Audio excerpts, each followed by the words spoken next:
Jirraa jirtuu daawwattootaa fi dhaggeeffattoota qophii keenya akkuma beekamu baroota dhiyoodhaan asitti faarfannaan kan dhaggeeffatamaa ture kaasettiidhaan ta'uun isaa beekamaadha.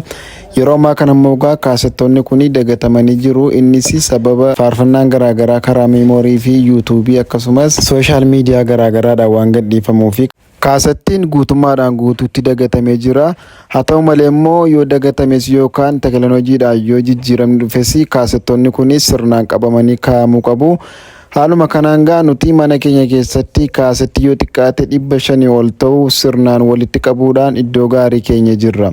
Gaaffii kanatti ta'u garuu faarfattoonni kaasettii kana baafatan immoo ofima isaaniif iyyuu kaasettii kana mana isaanii keessaa qabu kan jedhu gaaffii guddaa namatti ta'a. Yeroo darbee faarfataan tokko kaasettii isaa mana isaatti dhabee dhufee nu biraa fudhatee turuun isaas kan beekamudha.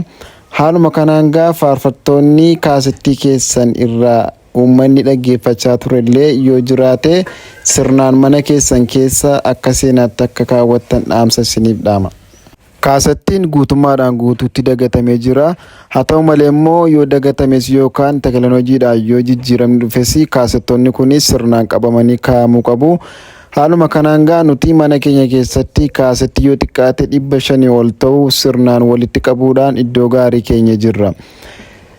Gaaffii kanatti ta'u garuu faarfattoonni kaasettii kana baafatan immoo ofima isaaniif iyyuu kaasettii kana mana isaanii keessaa qabu kan jedhu gaaffii guddaa namatti ta'a. Yeroo darbee faarfataan tokko kaasettii isaa mana isaatti dhabee dhufee nu biraa fudhatee turuun isaas kan beekamudha. Haaluma kanaan faarfattoonni kaasettii keessan irraa uummanni dhaggeeffachaa turellee yoo jiraate sirnaan mana keessan keessa akka seenaatti akka kaawwattan dhaamsa isiniif dhaama. Kaasettiin guutummaadhaan guutuutti dagatamee jira. Haa ta'u malee immoo yoo dagatames yookaan teekinooloojiidhaan yoo jijjiiramni dhufes kaasettoonni kun sirnaan qabamanii kaa'amuu qabu. Haaluma kanaan nuti mana keenya keessatti kaasettii yoo xiqqaate 500 ol ta'u